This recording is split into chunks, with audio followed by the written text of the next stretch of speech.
let's go over some important things that you'll kind of need. You'll need access to the supercomputer at Penn State, specifically ROAR.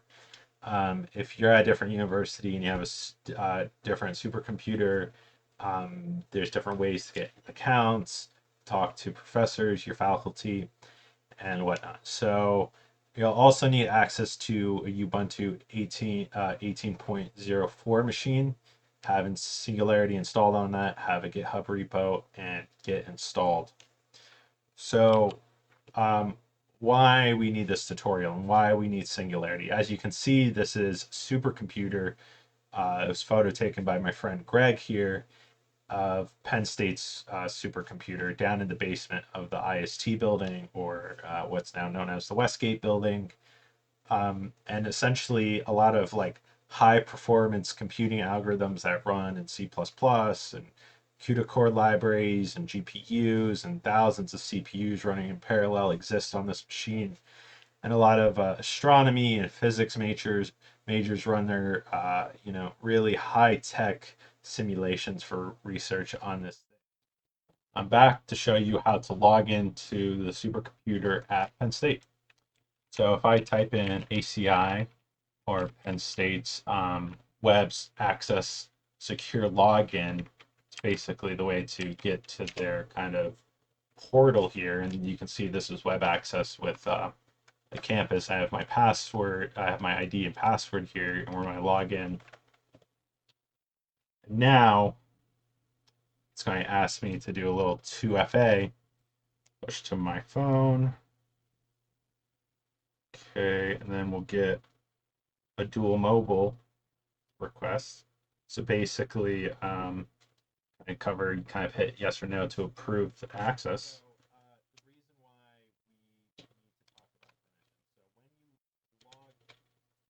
Okay. So then that will basically give me access to this portal. All right. So in this portal here, we can see that zoomed in quite a lot. That shows us the cluster status and everything that's going on. To access the supercomputer, we can do it through shell access, where in the browser it'll open this little shell up, and then it will ask for another verification for my phone. Yep. So, like I said here, verification, prove it. Sometimes you can just put in a phone call and then it will kind of show you that.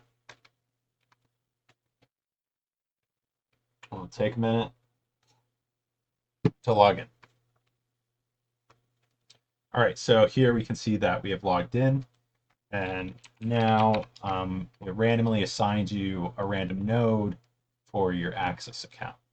So now that we're in this working directory, we need to actually open up a new node to access kind of the Singularity option. So if I kind of get Singularity here, try to call the software, it won't show up. But it's found on the Red Hat version, which will need this command right here where we're calling qsub. So it's shared resource. Qsub allows us to kind of enter the queue or start job. I'm asking for a 12-hour time period. I'm going to actually reduce that length. We're missing something on the end here. We're just going to do an hour. And if you want access to the GPU, we can edit this line where we kind of ask for one GPU right here. Let's see if that works. It might not. In syntax error, you might need to do another line after that. Yeah. So I'm asking for a legal resource on my account, which means that I'm not allowed access to a GPU, but we can just create a regular job with 2 functioning nodes.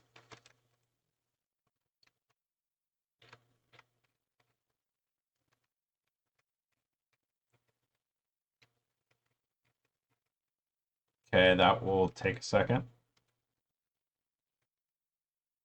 Okay, so now that after it's done, you'll see it changed on the computer name. So this is my ID, and before this was an ACI node, and now this is a new node with the operating system Red Hat 7 that we want.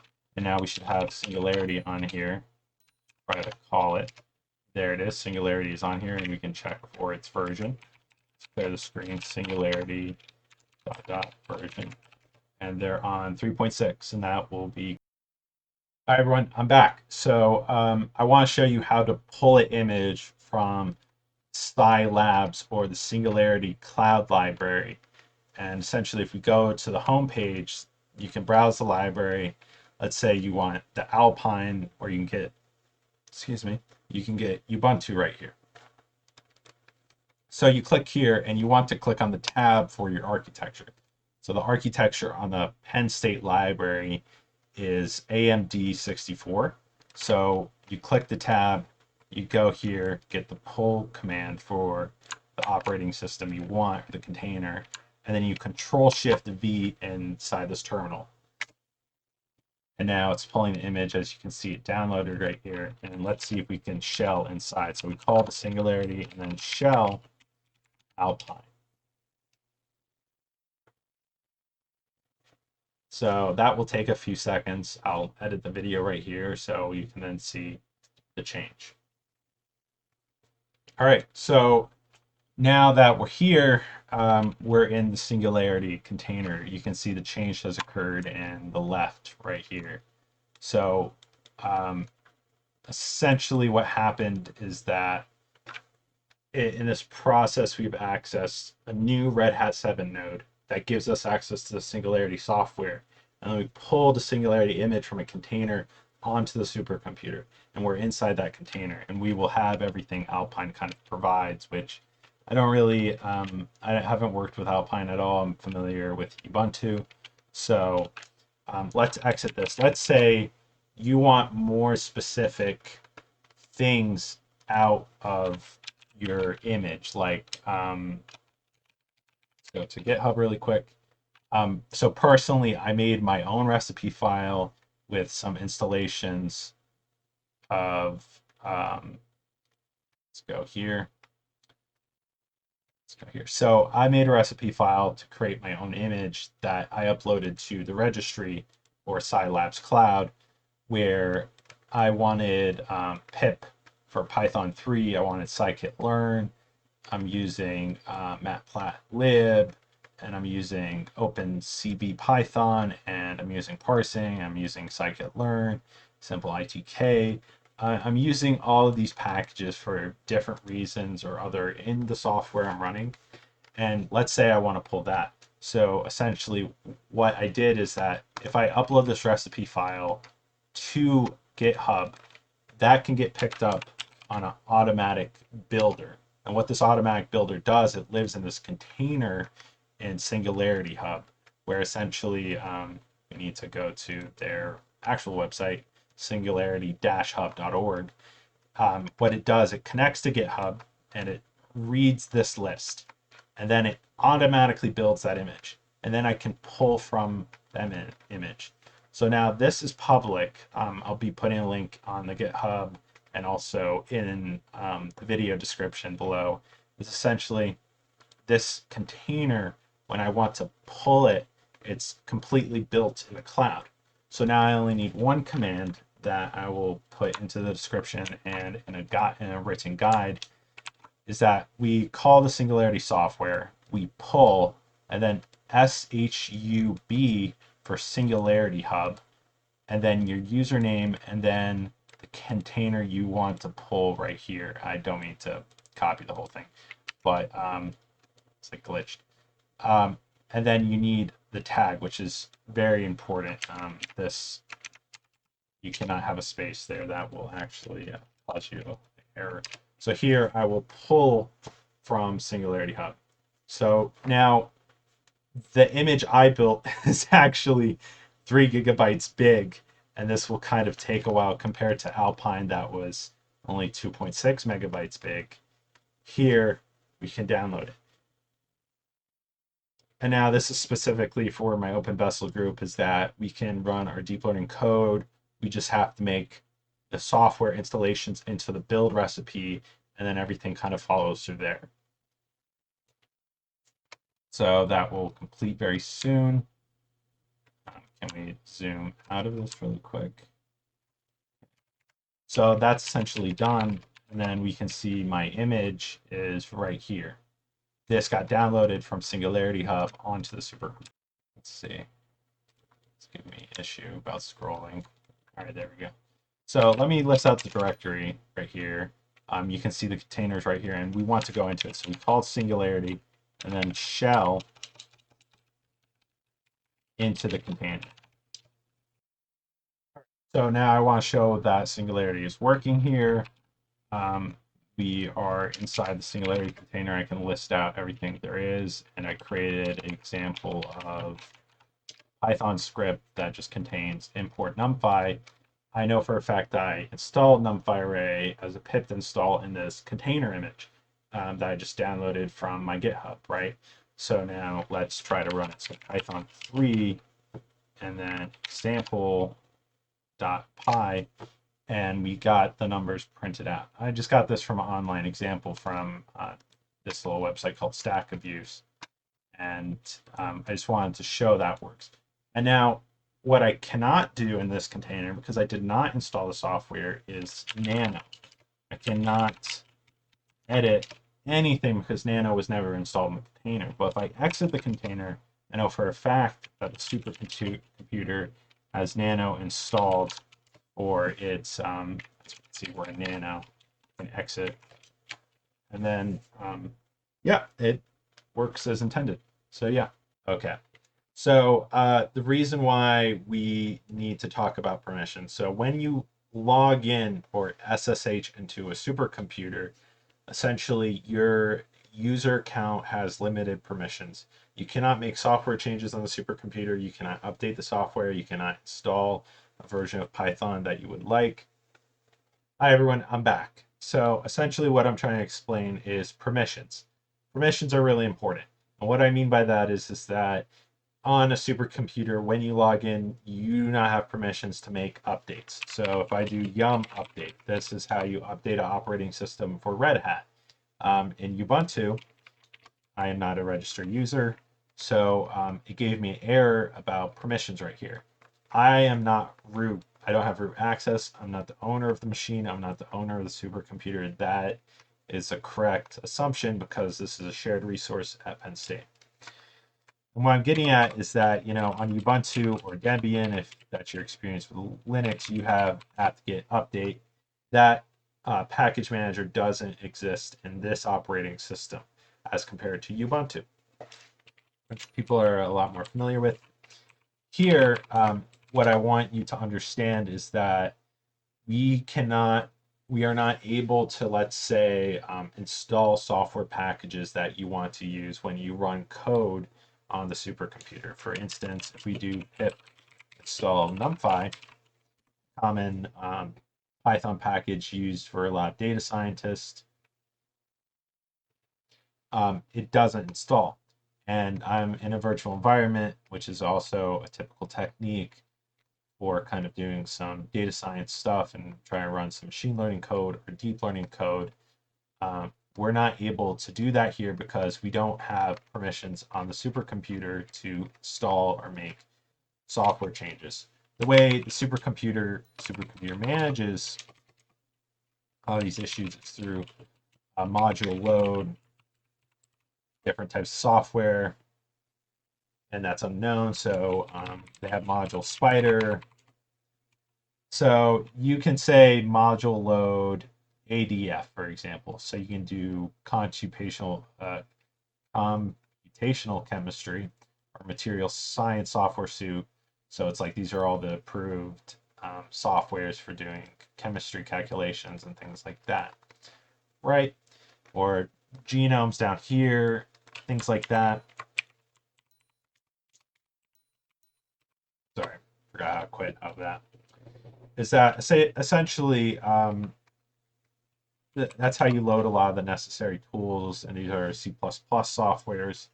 Let's say you have a different set of software, for instance,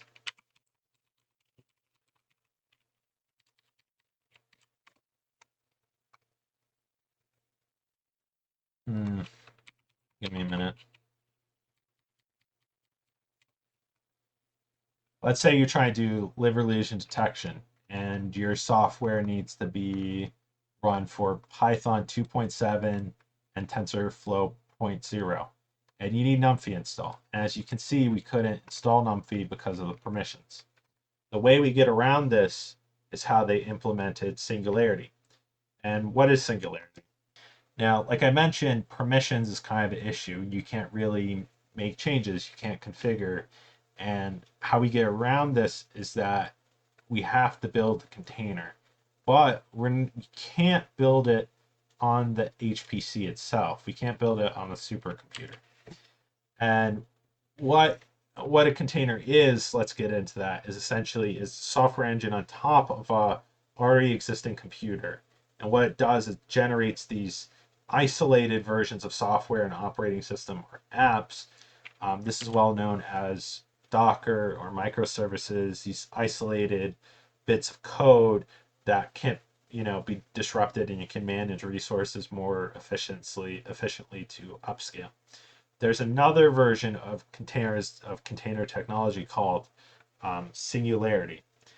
Now on the right hand side here, Singularity is for scientific research or high performance computers. Now, the way we get around the permissions issue and what they advocate for now is Singularity containers, is that essentially a Singularity container is an operating system packed up with all the software and coding dependencies you need. So you don't have to change the software on the supercomputer itself. You're just making the software changes on the outside and then moving it onto the supercomputer.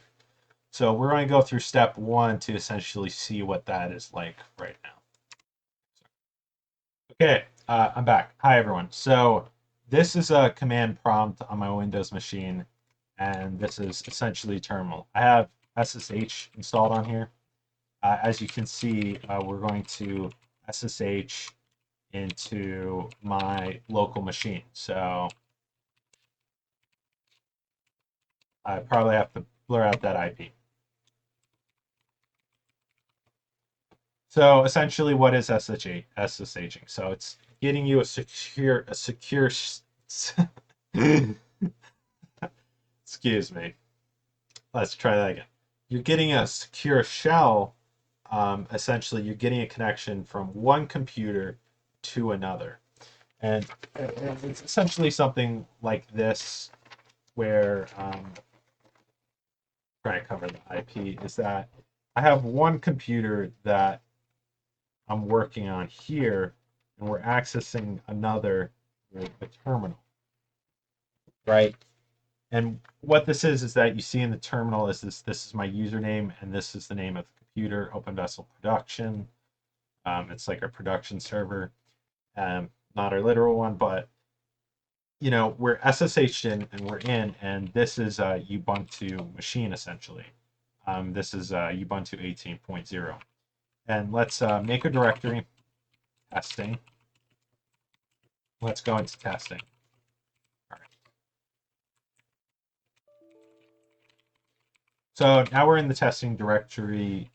Here, you're going to need to learn how to install Singularity as a software. There will be a link and description below. Hopefully, if you're on the OpenVessel team, I'll give you access to this computer and you can just kind of do things on your own. What we're doing here essentially is that the first thing we need to do is build our Singularity recipe. So we're going to do test_recipe.df. Now I'm going to follow some instructions because I pre-wrote the recipe, so you just don't see me typing here the whole time. So what Singularity and Docker do in general is that they read from this list of, oh, we want the operating system to be Ubuntu, or we want the operating system to be Windows, or we want the operating system to be Red Hat. Then there's some labels on who wrote this little document, this little script. And then we have instructions. So if you know anything about Linux and you apt-get update, you're installing updates from the internet. Or if I'm doing apt-get install wget, that's just some software, and git is some software where we're just installing from the internet. And then we can do an update, and then we can get software properties common. Just common software that is found on Ubuntu. These are just a set of basic instructions. So what we're doing is we're recreating the environment that we ran our deep learning code on my Windows machine or on a Ubuntu machine. And the way we do this is that we call Singularity. Like I said, Singularity is a software. When you install Singularity, you can build, cache it, and do all these things. So Singularity, I need to clear space because you see the command line. All right, and then what we need to do is call build. We're doing the build command. We're calling Singularity and we're going to build something. So test underscore image dot sif, and then we are going to do our test recipe. Yes, so it's important to know that you need to do this as root and have root access. And this is why you can't build a Singularity image on the supercomputer. Type in your password.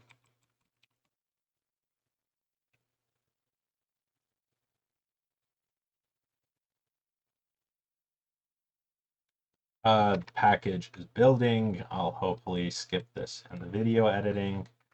I do want to show you that, it's following the command of apt-get install, like we put the recipe. You see apt-get update right here. That was also in the recipe that we just saw, and it's just following those instructions to rebuild an operating system.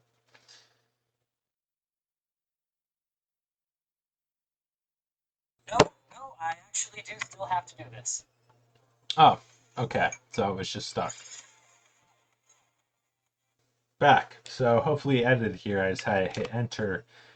Basically, we completed the build successfully.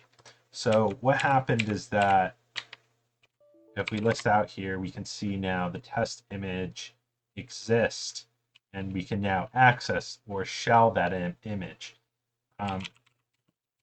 Like I said, we're going to open the recipe up really quick. Is that it went line by line reading it, and it installed all the required packages into this little label. And this can get to the size about like 1.2 gigabytes or 3.8 gigabytes. Don't upload that to GitHub. That'd be really bad. Anyways, we're going to now access the build.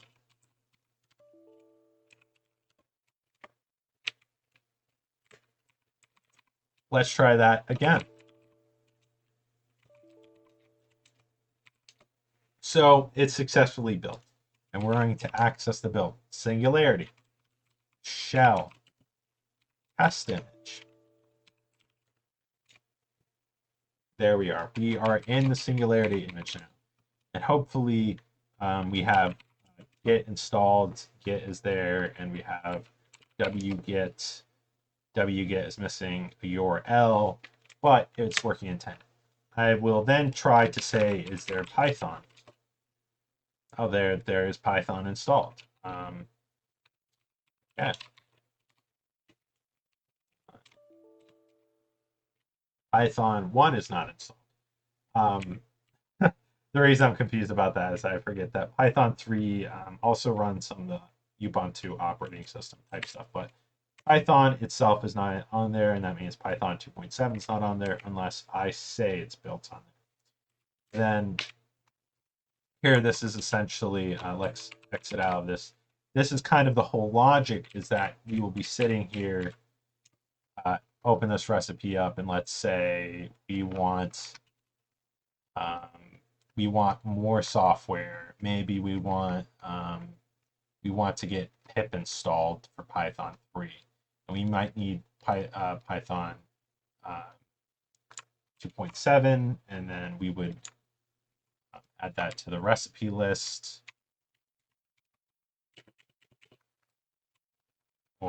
And then we want to, let's say, install some of these here. Yeah, let's go up to NumPy. Yeah. See if we can get this to work. Yep. and then we will do a test build. And I'm expecting an error here. So it'll be when we rebuild the image here with this command sudo singularity build, and then the target. Yep, let's overwrite it. It will start building. Then I'll skip this part. Okay, great. It is done. Our image has built successfully, as you can see. Now that we have made a recipe, we built the image, let's again go into the image to test our change. Singularity shell test image. Okay. Hit the lists. Hi, everyone. So essentially here, we are going to now do step one of the workflow. And that is, I've already shown you how to make a recipe file. I'm going to git clone a repo that I made. If you don't know how to make a repo on GitHub, please Google it. It's fairly simple. So we made our repo. We're going to git clone our repo onto the Ubuntu machine that is outside of the supercomputer on your laptop or on a machine on AWS or Linode. So here we git cloned our repo. We are going to then copy our recipe file into the repo. Okay, let's go into our repo. You can see README is there, and README was auto-generated by GitHub right here. We can make edits to README. This is a test for video training. Okay, and then we can add all of that fun stuff. So we can get add README, we can get add test recipe file. We also, most likely or not, we need to rename this recipe file, but I just want to show you how we have to git clone a recipe file to GitHub. So the first thing we do here is that after we git added it, we can check its status, git status. Right there, a new file, and we modified README. We can now git commit. I think it's -m commit. Then test push.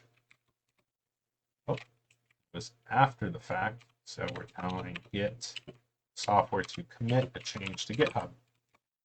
All right, it tracked that change. We can now push it. Git push origin main. Okay, and it's going to ask for your username, your owner of the repo, and it's going to ask for your password.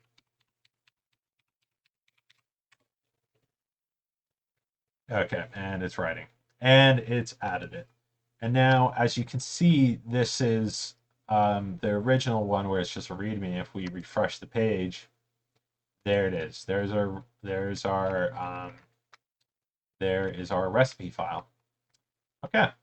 So after that's done, we created a recipe file outside of the supercomputer, and then we pushed it up to GitHub, right? Now the next step is Singularityhub. What Singularityhub, it's a registry, and I will take you there to explain it. So Singularityhub, here we are, is a container registry.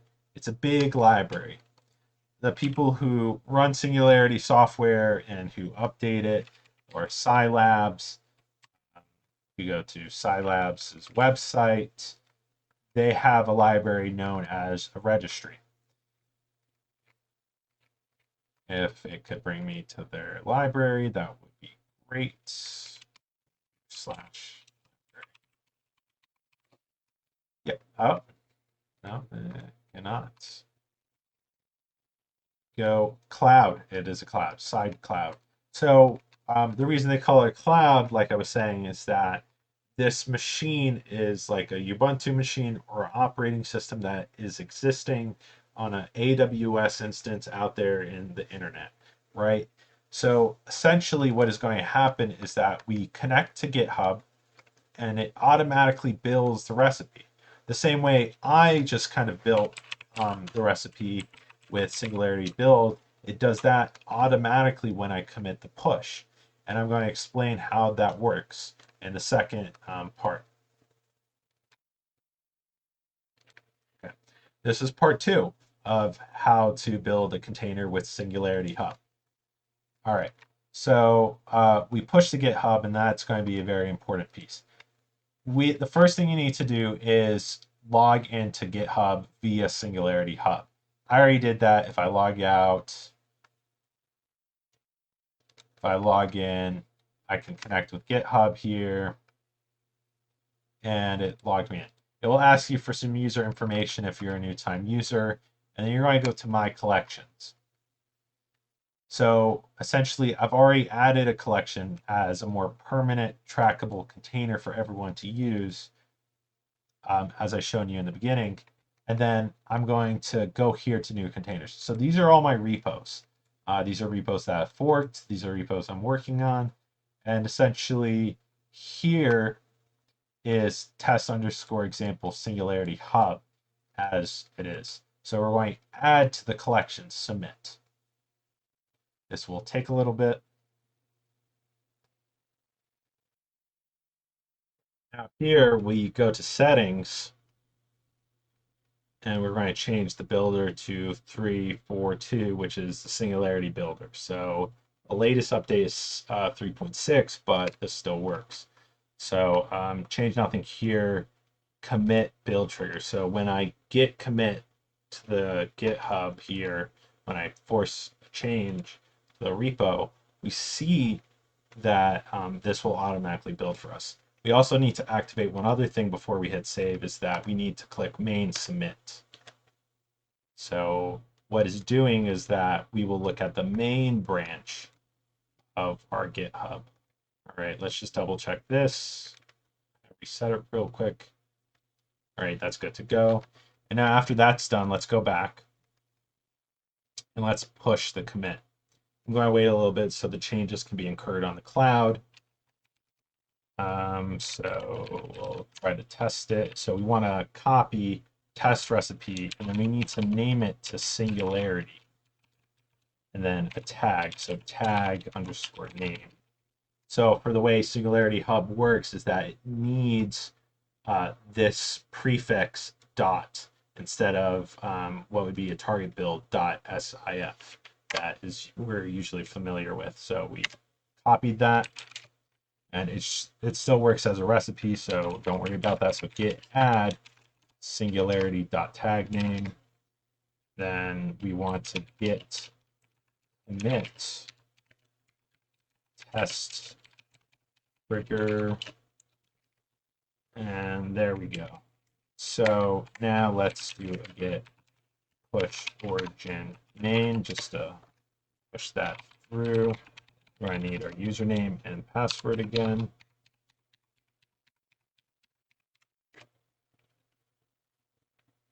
Okay, that has been committed. So let's move that to the side and let's see whether or not this is going to build for us. So now we're waiting essentially for the build. So this will take a while when it's building, and we'll just skip ahead and we'll change to complete. So when I named it tagged in the terminal here, that determines the tag branch. So this will help us later on pull it down from this cloud. So we will then do that when it's completed.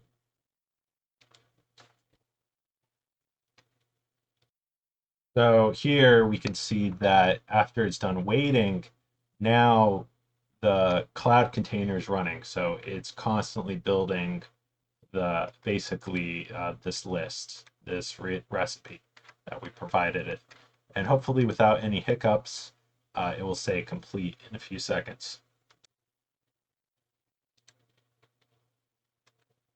All right, I'm back. So we can see that the cloud container has completed building, and now we can pull the tag from the internet.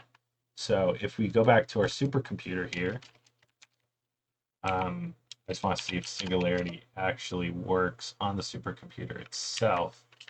kind of want to clear the cache just so we don't have any errors. Clean. Yes. Okay, it's just removing stuff from memory. Okay, and then let's clear the terminal. So the first thing before we continue is that we need the supercomputer to run a Red Hat OS. The supercomputer by default is running on Red Hat 6, but it's transitioning to 7 very soon. But to use 7 currently, we need to then call a node that has the operating OS with this command. So this will take a little bit, and I will edit the video here and until it works.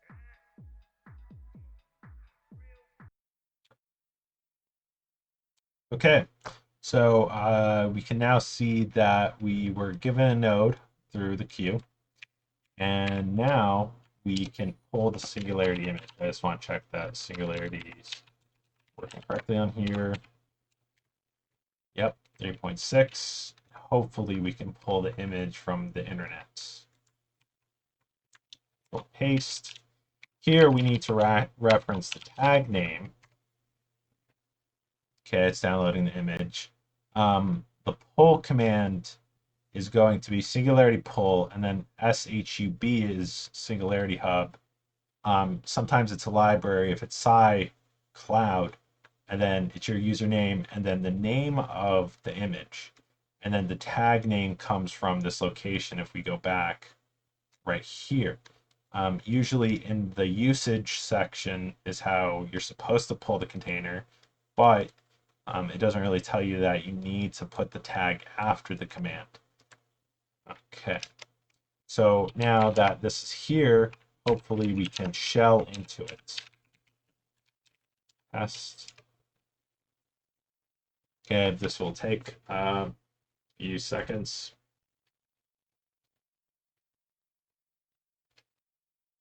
Okay, well, that finally loaded. So as we can see, we're in Singularity now, and if we pip list, all the packages in that repo, my test repo, are installed. So that means we're in this container, and then we can run code with our required software. So that is, we'll see if the test example works here. Let's clear it. Python 3 example. Yep, it runs, and just so you can see that, it runs there. So thank you for taking the time to watch this training video for my OpenVessel employees, students, and anyone interested in working on this, I guess, supercomputer and getting some of your software working on there appropriately. Thank you for your time. Okay.